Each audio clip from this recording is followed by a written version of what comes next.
దుర్వాసుడం సిద్ధమౌని వచ్చే అతిథి అయి భోజన వాంఛ చేసి, ఆయన భోజనం చెయ్యాలన్న కోరికతో వచ్చాడు అంటే ఏమిటి దాని అర్థం? ఆయనకి బాగా ఆకలేసింది. ఆకలిస్తే అన్నం తింటారు, దాహం వేస్తే నీళ్లు తాగుతారు, అనారోగ్యం వస్తే ఔషధ సేవనం చేస్తారు, బడలిపోతే నిద్రపోతారు. ఇందులో మిగిలినవి వేరు, అవి సుఖాన్ని కోరవు.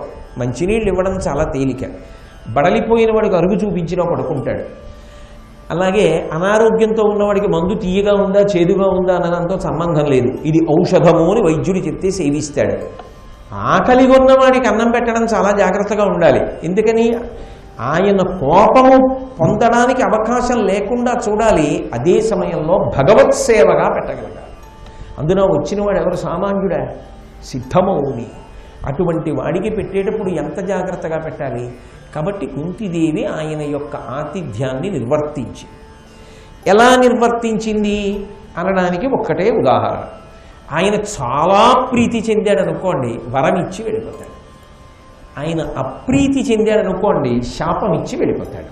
కాబట్టి ఆయన తృప్తి పొందారా లేదా అన్నదాని కోసం వేచి చూడవలసిన అవసరమే ఉండదు, అప్పుడే తెలిసిపోతుంది. ఆయనకి వడ్డించినటువంటి విధానానికి ఆయన ఎంతో సంతోషాన్ని పొందాడు. చిన్న పిల్లవి ఎంత గొప్పగా వడ్డించావమ్మా అన్నాడు. అని నీకు ఒక వరం ఇస్తాను కుంతి అన్నాడు. ఏమో వరం అని ఆవిడ నమస్కారం చేసి చూస్తోంది. నేను నీకు ఒక మంత్రాన్ని ఉపదేశం చేస్తాను, నువ్వు ఈ మంత్రాన్ని మనసులో స్మరణ చేసి ఏ దేవతా స్వరూపాన్ని భావన చేస్తావో ఆ దేవతా స్వరూపము నీ చెంతకు వచ్చి నీకు సంతానాన్ని అనుగ్రహిస్తుంది అన్నాడు. ఒక కన్నెపిల్లకి ఎందుకండి ఆ వరం? అసలు అది ఎందుకు ఆ వరం అంటే, దుర్వాసో మహర్షికి తగినంత పరిణతి లేక వరం ఇచ్చాడు అనుకోవాలా? అందులో ఆవిడ ప్రమేయం ఏమైనా ఉందా? ఇలాంటి వరం ఒకటి అడుగుదామని ఆవిడ ఏమైనా అనుకుందా? నేను చాలా తృప్తి పొందాను కుంతి నీ అతిథి సేవకి, నువ్వేదైనా వరం అడుగు అంటే ఏ కన్యపిల్లైనా ఏం కోరుకుంటుంది? వివాహమైన తరువాత భర్త వలన అటువంటి సంతానాన్ని పొందాలని కోరుకుంటుంది. అంతేకాని ఒక మంత్రము ద్వారా దేవతానుగ్రహంతో సంతానాన్ని పొందాలి అని ఎందుకు కోరుకుంటుంది అసలు? కాబట్టి అసలు కుంతీదేవి ఈ వరం అడుగుతుందా? ఆవిడ అడగదు. మరి దుర్వాసో మహర్షి ఎందుకు ఇచ్చినట్టు ఈ వరం? ఆయన ఇచ్చారు, వద్దు అని ఆమె అనగలదా? అటువంటి కోపధారి తృప్తిపడమే గొప్ప. తృప్తిపడి మంత్రం ఇచ్చాడు, ఇది నువ్వు వాడుకుని తీరాలి, దీని వలన సంతానమును పొంది తీరాలి, నీకున్న సంతానంలో ఒక్కడైనా ఈ మంత్రం వలన ఉండాలి, నేను గమనిస్తూ ఉంటాను అన్నాడు అనుకోండి, అప్పుడు ప్రమాదం. అలా ఏమైనా అన్నాడా? ఆయన అలా ఏం అనలేదు. నీకు ఎప్పుడైనా అలా సంతానాన్ని పొందాలని అనిపిస్తే దేవతలని, నీకు ఇష్టం వచ్చినటువంటి దేవతని ఈ మంత్రంతో పిలువు, ఆ దేవత వచ్చి నీకు సంతానాన్ని ఇస్తాడు. కన్యాగర్భము ధర్మసమ్మతము కాదు కాబట్టి అదేం చిన్న విషయం కాదు. కాబట్టి అసలు ఆ కోరికే కోరదు. పోనీ పరిణతి లేని పిల్లండి అందామా?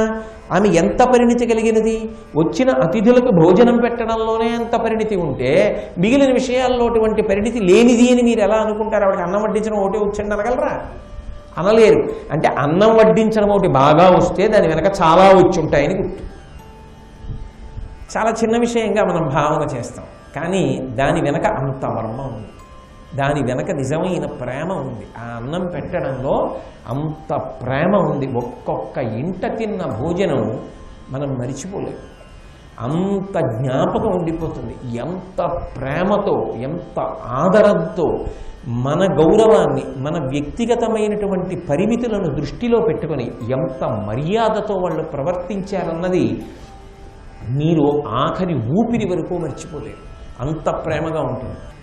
కాబట్టి అది చిన్న విషయము అని చెప్పడానికి వీలు లేని విషయం. సరే, వరం ఇచ్చాడు. కుంతీదేవి ఏం చేసిందంటే కొంతకాలం గడిచింది. ఒకనాడు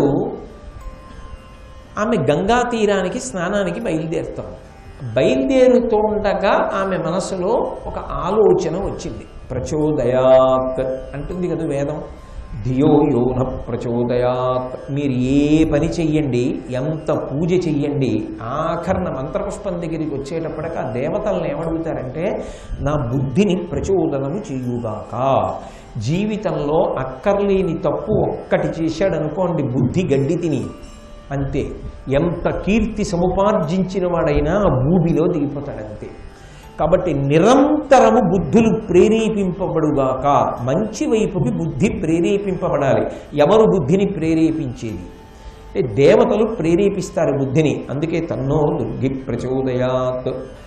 మీరు ఏ పూజ చేస్తే ఆ పూజతో ఆ దేవతని మా బుద్ధులను ప్రచోదనం చేయమని అడుగుతారు. ఆ రోజున స్నానానికి వెడుతున్నటువంటి కుంతి మనస్సులో ఒక విచిత్రమైన ఆలోచన వచ్చింది. అసలు దుర్వాసో మహర్షి నాకు ఒక వరం ఇచ్చారు కదా, ఒక మంత్రం ఇచ్చారు కదా, ఆ మంత్రము ద్వారా నేను ఏ దేవతని పిలిస్తే ఆ దేవత వచ్చి నాకు సంతానమును అనుగ్రహిస్తుంది కదా, ఈ మంత్రం ఫలిస్తుందా? ఎంత ప్రమాదకరమైనటువంటి పరిశీలనం చేస్తోంది ఆవిడ. అదప్పుడు చెయ్యవలసినటువంటి పరిశీలనమా? ఆమె కన్య.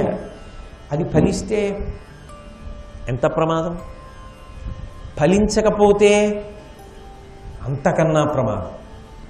అంతటి సిద్ధముని గురువిచ్చినటువంటి మంత్రం ఫలించకపోతే అంటే గురువుగారు పనికి మాలిన వారిని ముద్ర వేద్దాం అనుకుంటోందా కుంతి? ఆమె అంత అమాయకురాలా కాదు కదా. మరి ఎందుకు వచ్చింది అసలు అటువంటి ఆలోచన?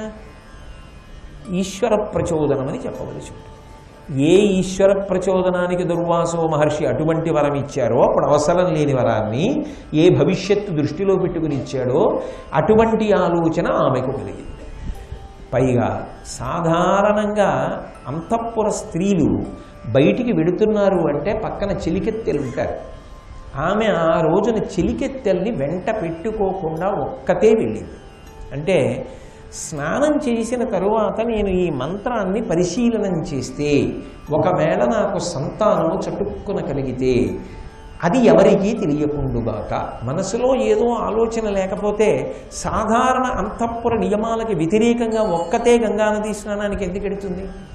ఒంటరిగా గంగానదిలో స్నానం చేసింది. స్నానం చేసి తలెత్తి చూసేటప్పటికీ బాలభానుడు కనబడ్డాడు. బాలసూర్య బింబం బహుసౌందర్యవంతంగా ఉంటుంది. ఏ దేవతని పిలవాలి అని కదా మరి పరీక్ష చేయాలంటే ఎవరో ఒక దేవతని పిలవాలి కదా. ఇప్పుడు ఎంత బాగున్నాడో అనిపించింది. ఇది ఒక విచిత్రమైన విషయం. ఎందుకని అంటే ఆ మంత్రం చదివితే సంతానం పుడుతుంది. అంటే మానసికంగా ఒక రకమైనటువంటి సంతోషాన్ని సూర్య భగవానుడి యొక్క దర్శనము చేత పొందింది కుంతి. పొంది ఆ మంత్రము తనదగు హృదయమున ఆ కన్య నిలిపి ఆదిత్యునకు అర్ఘ్యమిత్తి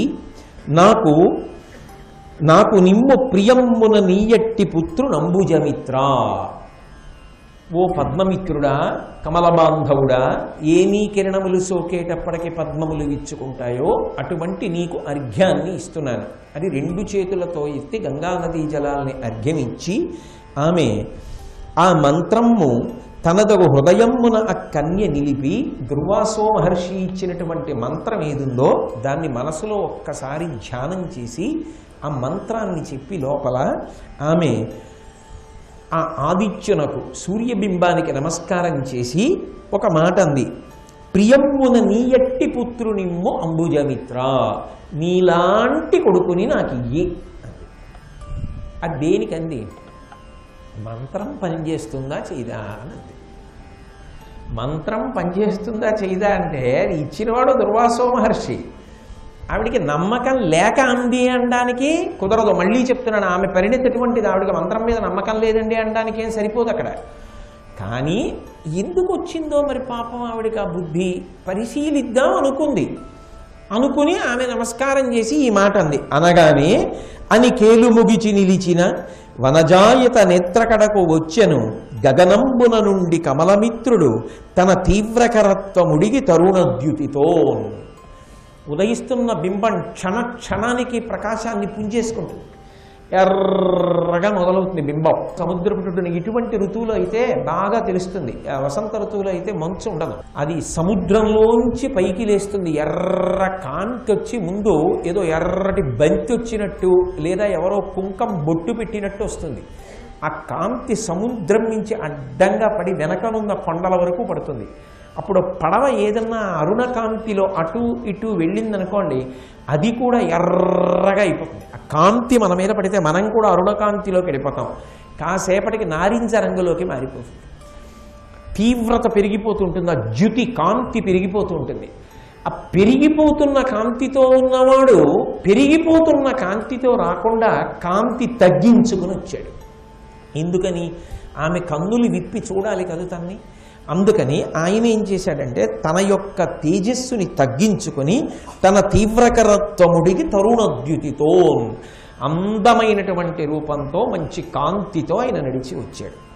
వచ్చి ఎవరైనా 3 మూర్తుల యొక్క రూపం, 3 వేదముల యొక్క రూపం. ఎందుకని అంటే సూర్యబింబం ఉదయిస్తున్నప్పుడు సృష్టికర్త అయినటువంటి బ్రహ్మగారి యొక్క రూపం, మధ్యాహ్నం ఉండేటటువంటి బింబం హరుడు పరమశివుని యొక్క స్వరూపం లయకర్త, సాయంకాలం ఉండేటటువంటి సూర్యబింబం స్థితికర్త అయినటువంటి విష్ణు స్వరూపం. కాబట్టి బ్రహ్మ విష్ణు శివుల యొక్క సమిష్టి స్వరూపమే సూర్యబింబం. అలాగే ఉదయకాలంలో ఉండేటటువంటి సూర్యబింబం ఋగ్వేద స్వరూపం. అందుకే ఉదయం ఉన్నటువంటి సూర్యబింబం వంక తిరిగి నమస్కారం చేస్తే ఋగ్వేదానికి నమస్కారం చేసినట్టు, ఋగ్వేదాధిష్టాన పురుషునకు నమస్కారం. మధ్యాహ్న సూర్యుడికి నమస్కారం చేస్తే యజుర్వేదాధిష్టాన పురుషునకు నమస్కారం చేసినట్టు. సాయంకాలం వేళ చేస్తే సామవేదం యొక్క అధిష్టాన పురుషునకు నమస్కారం చేసినట్టు. ముగ్గురి రూపంగా సూర్యబింబమే తిరుగుతుంది. 3 వేదముల రూపం, 3 మూర్తుల రూపం. ఆ తేజస్సు ఎటువంటిది? అది పరబ్రహ్మం. ద్యుతికరుడు, దివాకరుడు, దినకరుడు, భాస్కరుడు, ఆయన కాంతి పుంజం. అటువంటి వాడు నడిచి వచ్చాడు. నడిచి వచ్చి అనుగ్రహిస్తున్నాడు అని తెలిసిపోతోందిగా. ఇప్పుడు అడిగిపోయింది. అమ్మో కొడుకుని ఇచ్చేస్తాడేమో ఇప్పుడు భయం వేసింది. ఏమిటి బాధ అంటే తాను కన్యగా ఉండి కుమారుణ్ణి ఎలా పొందుతుంది? అందుకు భయం వేసింది. భయం వేసి వెంటనే ఒక మాట అంది, నా తప్పు మన్నించు, నన్ను క్షమించు. తెలియక ఈ మంత్రాన్ని జపం చేసి నిన్ను సంతానం ఇమ్మని అడిగాను.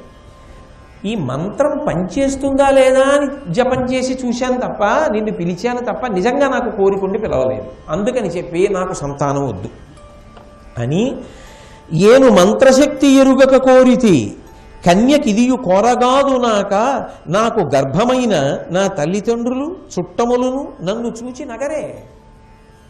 నేను ఈ మంత్రం పనిచేస్తుందా లేదా అని నిన్ను పిలిచానంతే. నిజంగా వచ్చేసావు సంతానాన్ని ఇస్తావా ఏమి? ఇవ్వకుసుమా.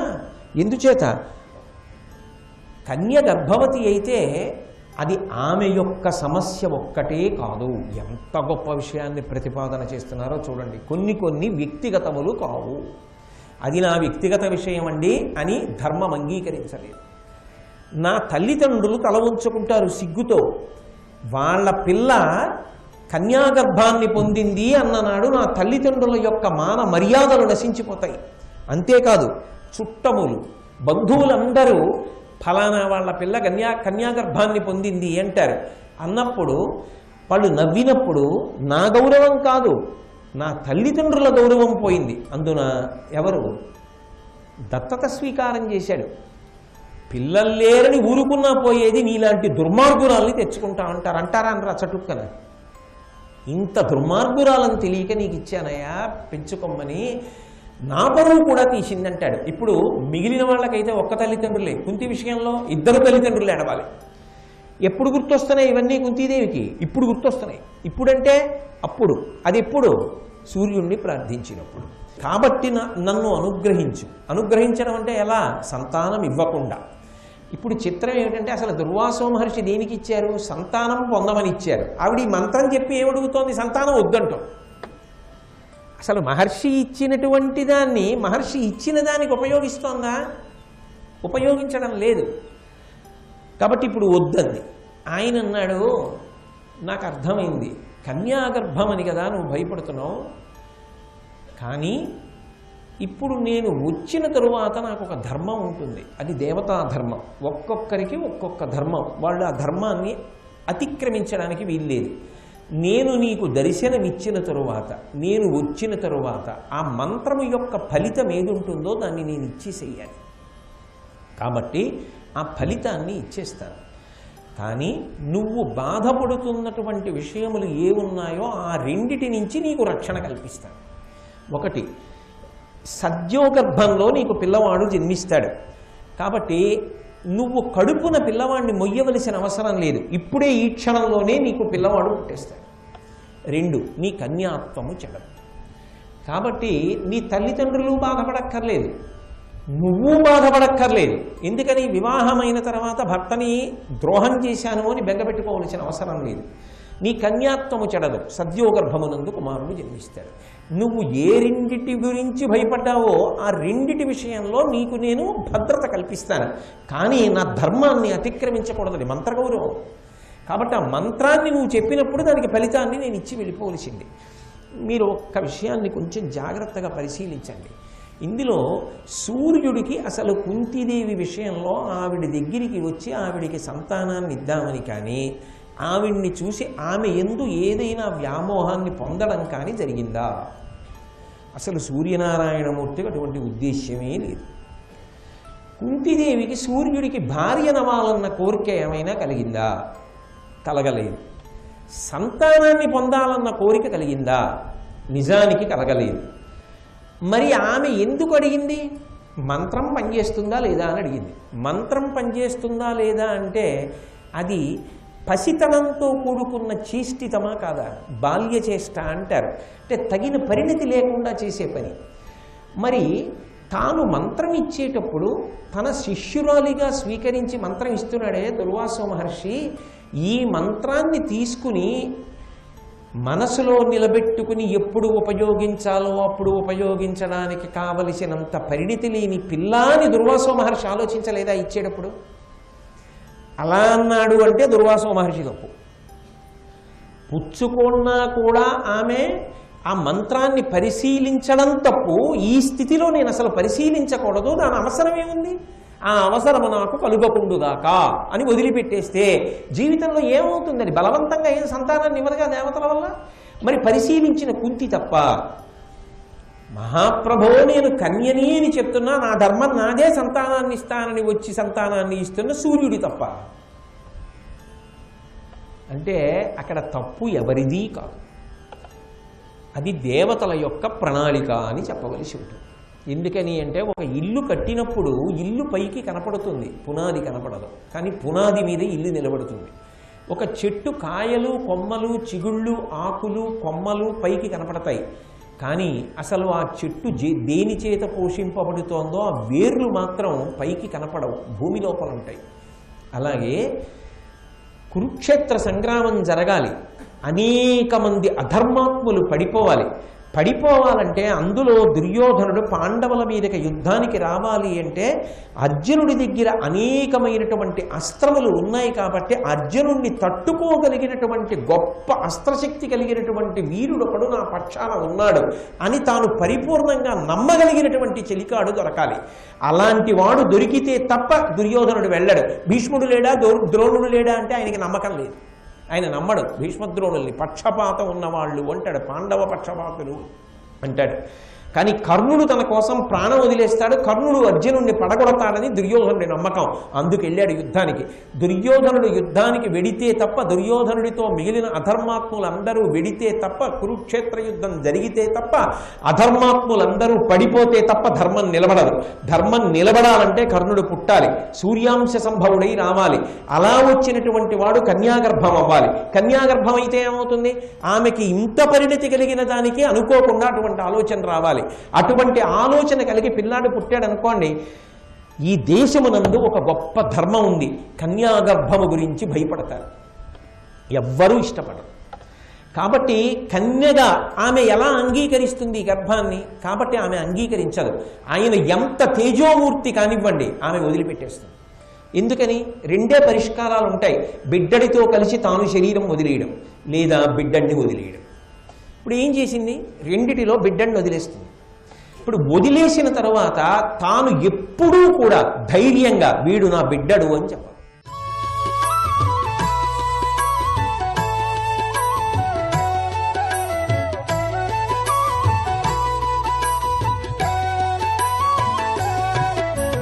సర్వం శ్రీ ఉమామహేశ్వర పరబ్రహ్మార్పణమస్తు.